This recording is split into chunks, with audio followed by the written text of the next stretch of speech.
So நம்ம fourth part என்ன பார்க்கணும் அப்படின்னா விஸ்காசிட்டி. ஸோ விஸ்காசிட்டின்றது ரெசிஸ்டன்ஸ் டு ஃப்ளோ. கரெக்டாக நான் முன்னாடியே சொன்னேன். ஸோ நீ இப்போ தண்ணி இல்லை ஹனியை ஊற்றுற அப்படின்னா ஹனி போக கம்மியாகும், நேரமாகும். ஆனால் தண்ணி சீக்கிரமாக போயிடும். தண்ணிக்கு விஸ்காசிட்டி கம்மி, அதே வந்து ஹனிக்கு விஸ்காசிட்டி ஆகும்.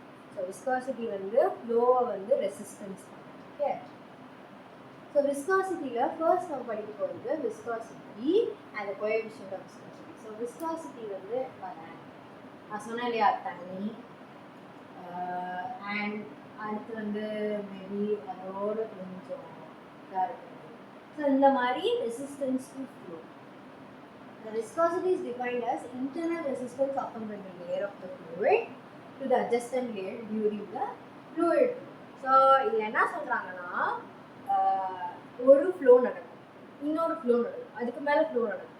அப்போ என்ன சொல்கிறாங்க, இந்த இடத்துல layer of the fluid to the adjacent layer. இந்த லேயருக்கு என்ன கொடுக்குமா, ரெசிஸ்டன்ஸ் கொடுக்குமா during the fluid flow. First layer வந்து இன்னொரு லேயருக்கு வந்து என்ன கொடுக்கும், ரெசிஸ்டன்ஸை கொடுக்கும். நீ வராத, நான் போகிறேன், இரு, நீ அதுக்கு மேலே போ, நீ அதுக்கு மேலே போகணும், ஒரு ரெசிஸ்டன்ஸ் கொடுக்கும் இல்லையா, அட்ஜசன்ட்டாக. அதுதான் விஸ்காசிட்டின்னு சொல்லுவோம். இது வந்து எக்ஸாம்பிள்ஸ். ஓகே. அடுத்து கோஎஃபிஷியன்ட் ஆஃப் விஸ்காசிட்டி இது இன்ட்ரெஸ்டிங் டேர்ம். இதில் என்ன சொல்கிறாங்க அப்படின்னா, shearing stress by strain. So shearing stress அப்படின்றது force by so shearing stress நம்ம படித்தோம் இல்லையா. அடுத்து theta by t. So shearing strain. So finally eta, அதாவது viscosity F by A by V by A. எப்படி V by A? So theta இந்த இடத்துல என்ன சொல்கிறோம், ஸோ இந்த இடத்துல பாரு, theta is equal to x by l. அதை இம்ப்ளை பண்ணோம்னா theta by t is equal to x by t by. So x by டினா என்ன, வெலாசிட்டி. எப்பவுமே டிஸ்டன்ஸ் பை டைம்ன்றது வெலாசிட்டி. ஸோ வெலாசிட்டி பை டைம்னு சொல்லி F by A is equal to velocity by.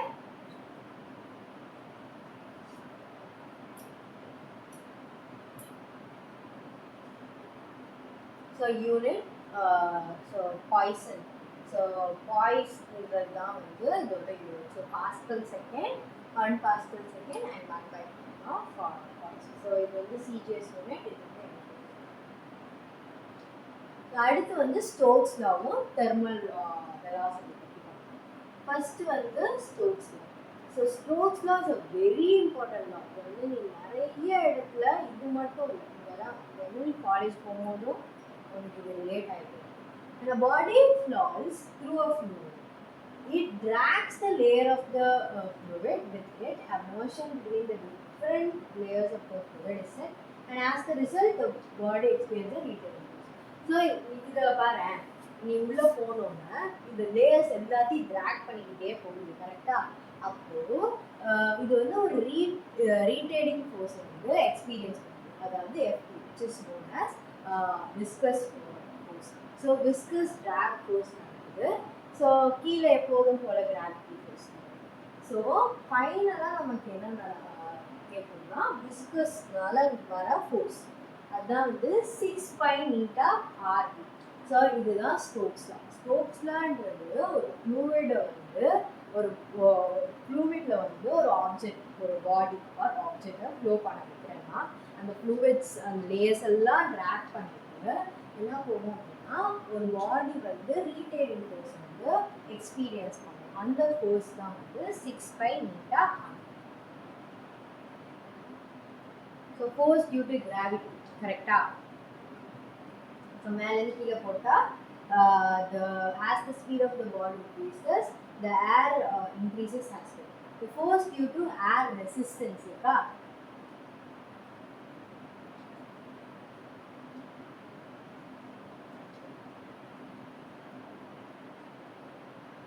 இதுதான் என்னன்னு சொல்கிறோம், ஸ்டோக்ஸ்.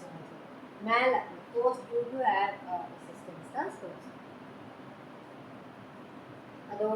அதை தான் நம்ம இங்கே பேசணும். ஸோ இதோட terminal velocity is maximum velocity attained by an object as it falls through a fluid. Okay, ஒரு fluid ல உருவும்போது எவ்வளோ வெலாசிட்டி அதாவது அட்டைன் பண்ண முடியும், அதுதான் டெர்மினல். ஸோ டெர்மினல் வெலாசிட்டியோட டெரிவேஷன்ஸ். ஸோ நான் என்னென்னலாம் இருக்கும், ஸோ டெரிவேஷன் இஸ் இம்பார்ட்டன்ட். அது இல்லாமல் இந்த டெரிவேஷனில் நம்ம கற்றுக்கிறது என்னன்னா, ஒரு ஆப்ஜெக்ட் இருக்குன்னா அதுக்கு மேலே ஒரு பவுன்சிங் ஃபோர்ஸ் இருக்கும், கீழே ஒரு அது இல்லாமல் இங்கே என்ன சொல்கிறாங்க, ரெசிஸ்டன்ஸ் ஆஃபான ஃபோர்ஸும் இருக்கும், அதாவது விஸ்காசிட்டி மூலியமாக வர ஃபோர்ஸும் இருக்கும். ஸோ இதுதான் இந்த பிக்சரைசேஷன் தான் இம்பார்ட்டன்ட். இதை புரிஞ்சுக்கணும். அப்புறம் V is equal to 2 by n meter rho s by rho l r square g. So terminal velocity formula, Stokes law formula, இதை நீங்கள் வாழ்க்கையில் மறக்கவே கூடாது. Okay, 6 pi meter rv and 2 by n meter rho s minus rho l r square g. Okay, so இதுதான் summary. நம்ம டிஸ்கஸ்னா பார்த்தோம் coefficient of viscous, Stokes law, terminal. So இதோட இந்த கான்செப்ட்